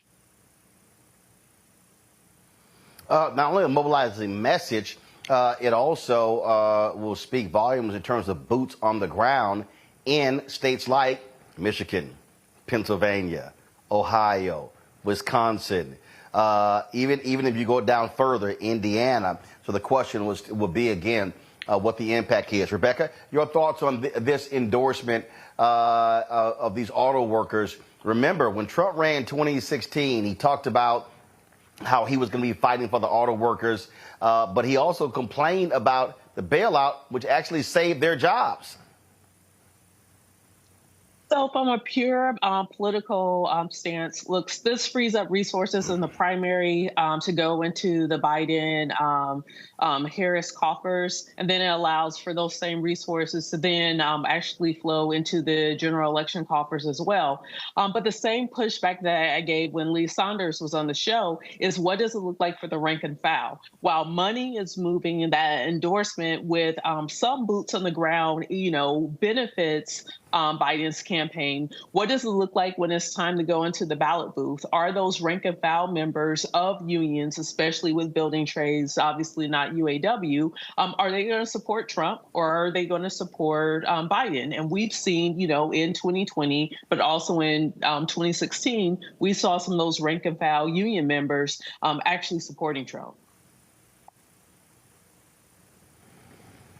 Dewana. Yeah, I think that's an excellent point. It's going to, we're going to see what happens with this endorsement, if that will trickle down to others. But I think, this is a great thing for President Biden. I mean, look, in September, he became the first sitting U.S. president to join the active UAW picket line, rallying alongside of those. And I when I hear this, I'm just kind of reminded by Maya Angelou's quote that just talks about people may forget about what you do, but they remember how you made them feel. And so I think because of some of the things that President Biden has done, that got him this endorsement, but hopefully others will follow suit as well and give him their support. Mr. Michael, final comment. I mean, look, Roland, I'm reminded of an argument that great German philosopher Hegel made, which is that all people seek recognition. And while President Biden hasn't really talked about this as much, I mean, he's obviously focusing on governing the country and other things. I mean, this is something that I think is a strong suit of his. And again, that is that connectiveness to everyday regular people.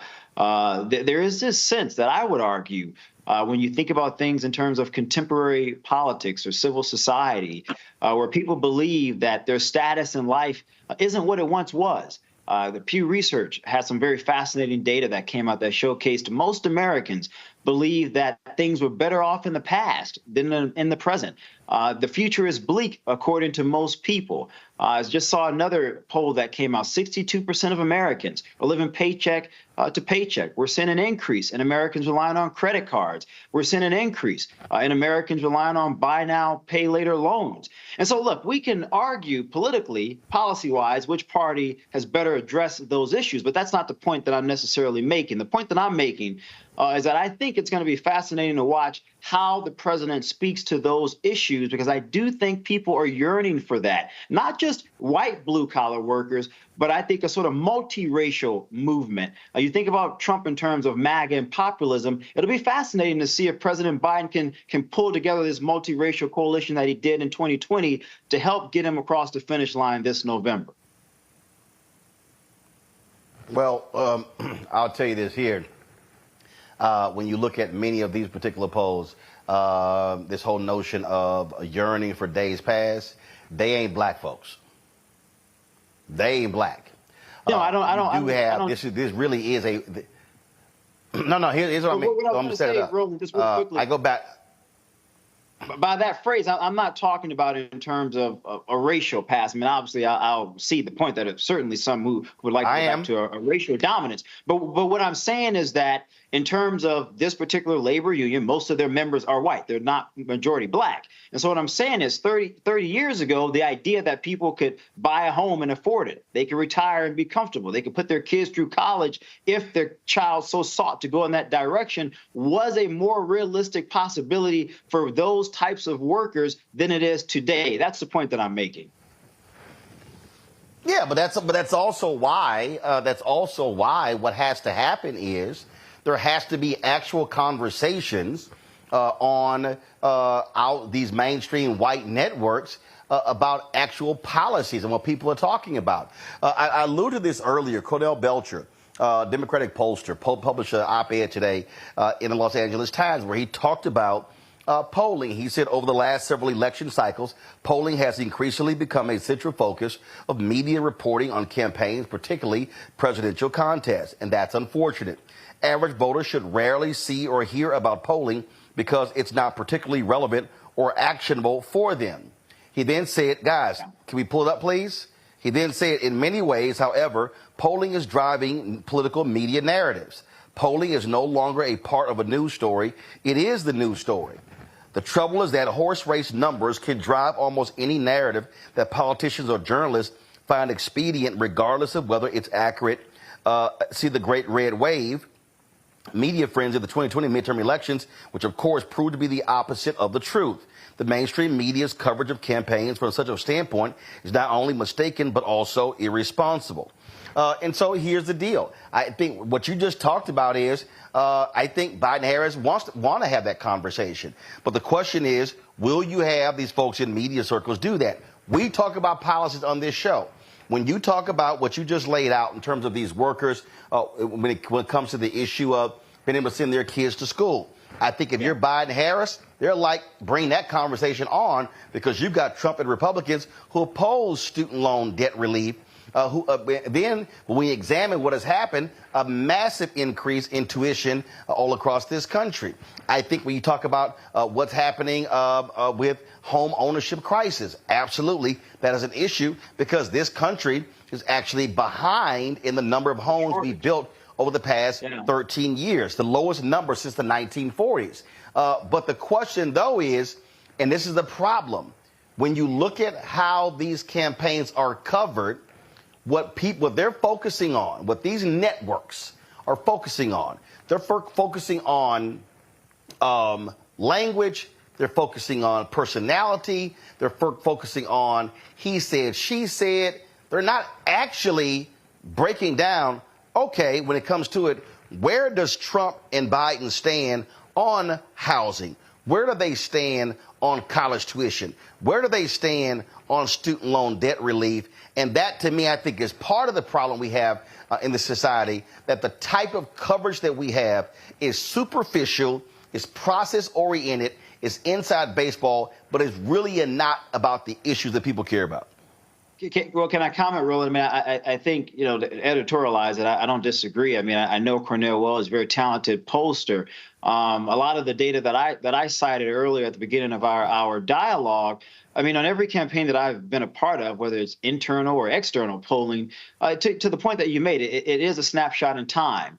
And that snapshot in time gives us on a campaign, the strategists, the advisors, an idea of where we currently stand with a certain sector of voters or voters writ large on a particular issue.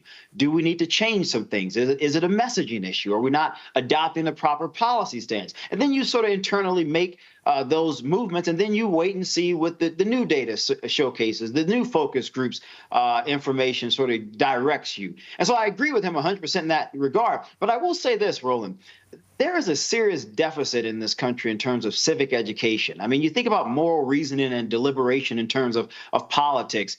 And I wouldn't necessarily lay the blame solely on the media. I would say the education system in general in this country has completely failed Americans in terms of how policy functions and governs, how members of Congress craft legislation, the actual role of the president that most people aren't aware of. So I don't disagree with anything you said. I agree. But first of all, I agree in terms of how education has failed. Rebecca, the problem that I still have fundamentally is that this is why I can't even watch these networks. And I'm just being straight up, Rebecca. I can't watch CNN. I can't watch MSNBC. I can't watch Fox News because what I see. Everything, the newest poll. No. What are they actually talking about? What are the actual issues? And to me, that is a massive failure. And if this election becomes a personality ageism question, like for instance, okay, we've had all of this discussion, Rebecca, about Biden's age. Totally get it. But what has he actually done? What has he done? Oh, he doesn't have as much vigor. what got passed, how's it benefit the American people? Again, give me a less than vigorous 80-plus-year-old person versus a 45 to 50-year-old person full of energy and vigor and who's going jogging who can't get shit done.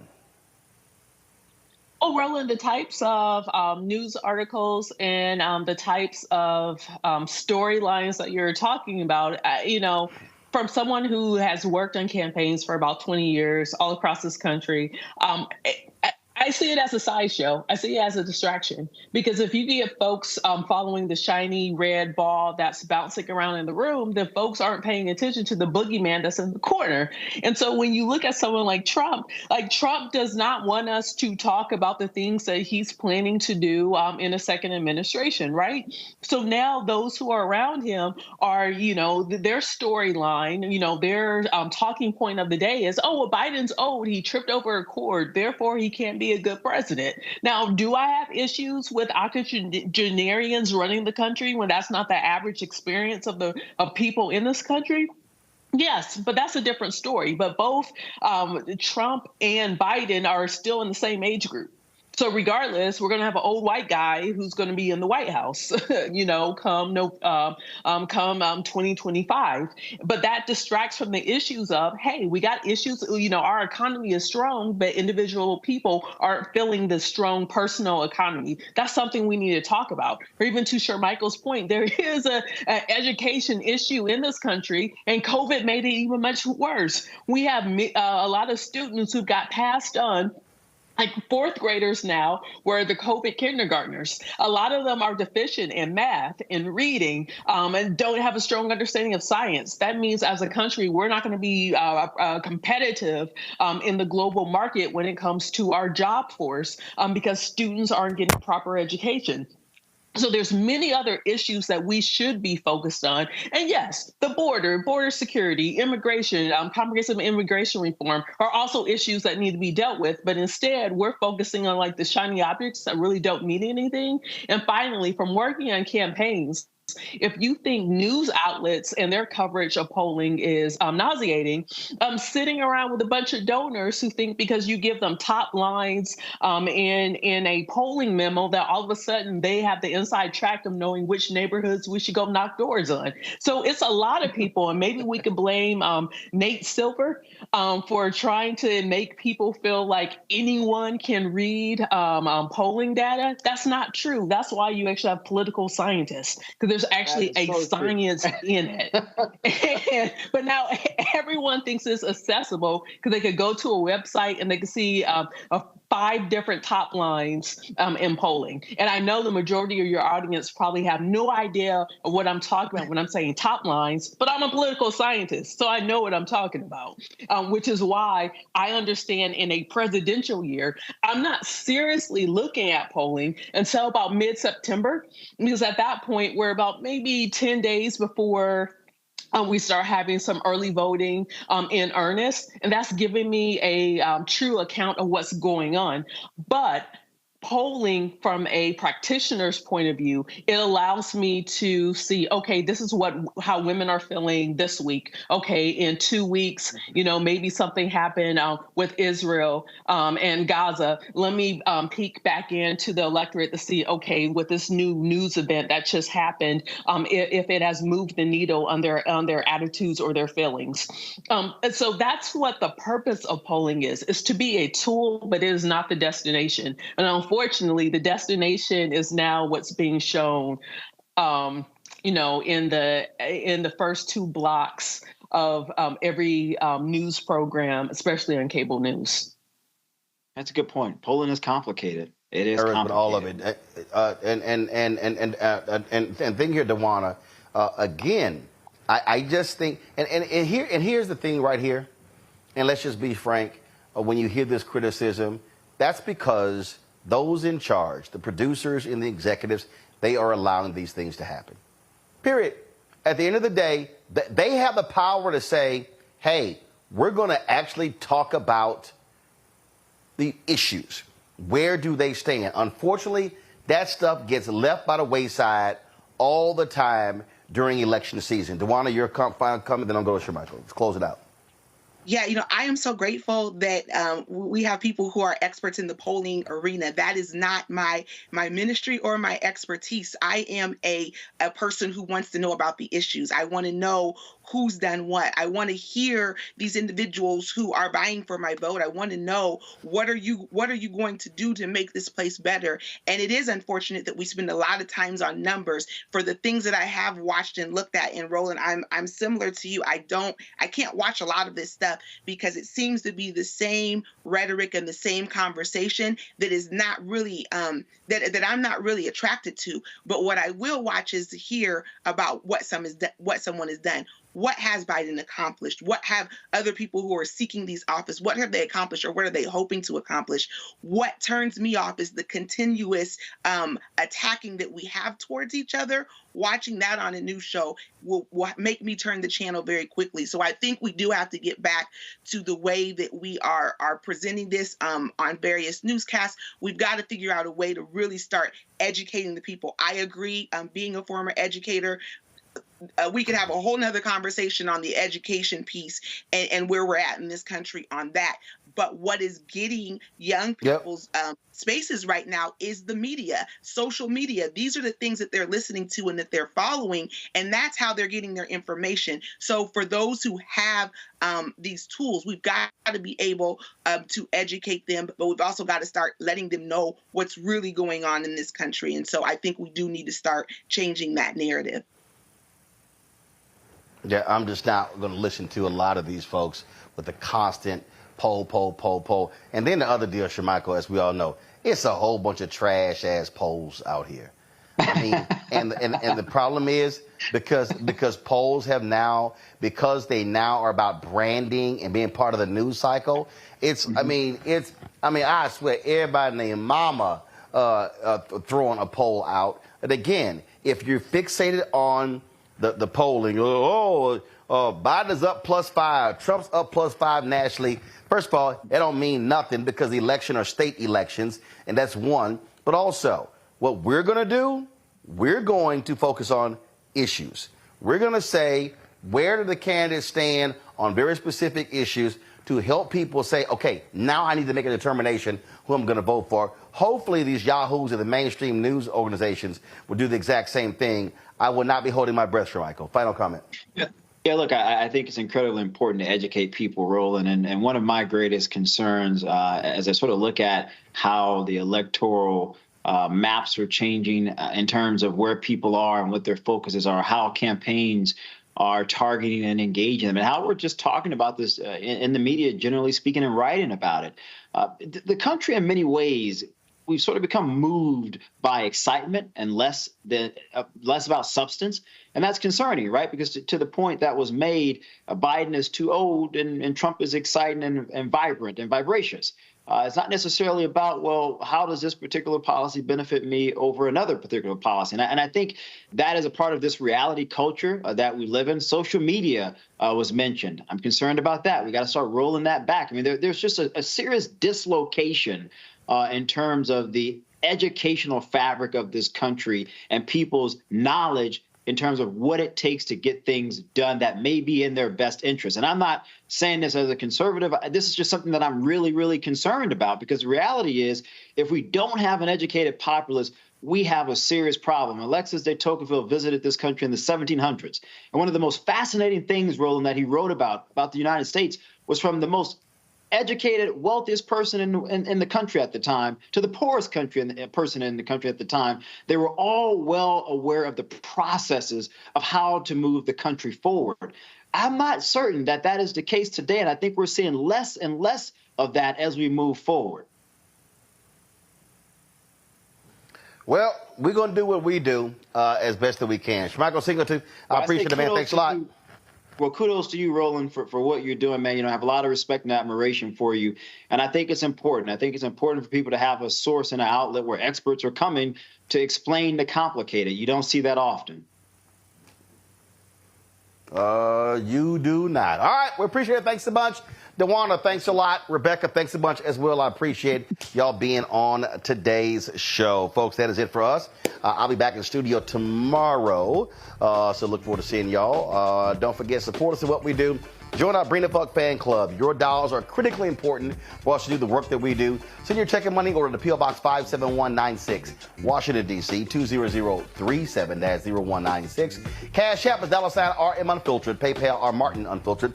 Venmo is RM Unfiltered. Zelle, Roland at RolandSMartin.com. Roland at RolandMartinUnfiltered.com. Be sure to download the Black Star Network app. Apple phone, Android phone, Apple TV, Android TV, Roku, Amazon Fire TV, Xbox One, Samsung Smart TV.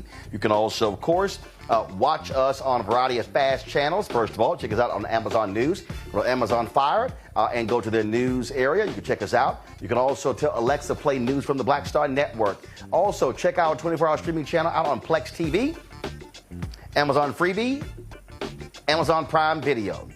And be sure to get a copy of my book, White Fear, How the Browning of America is Making White Folks Lose Their Minds, available at bookstores nationwide. Barnes & Noble, Books A Million, Target. You can also get it on Amazon. And, of course, you can get the audio version. That's me reading it, of course, on Audible. Folks, that is it. I'll see you tomorrow right here, Roland Martin Unfiltered on the Black Star Network. Holla! Folks, Black Star Network is here. I'm real revolutionary right now. Support this man, Black Media. He makes sure that our stories are told. Thank you for being the voice of Black America, Roland. Stay black. I love y'all. All momentum we have now, we have to keep this going. The video looks phenomenal. See, there's a difference between Black Star Network and Black-owned media and something like CNN. You can't be Black-owned media and be scared. It's time to be smart. Bring your eyeballs home. You dig?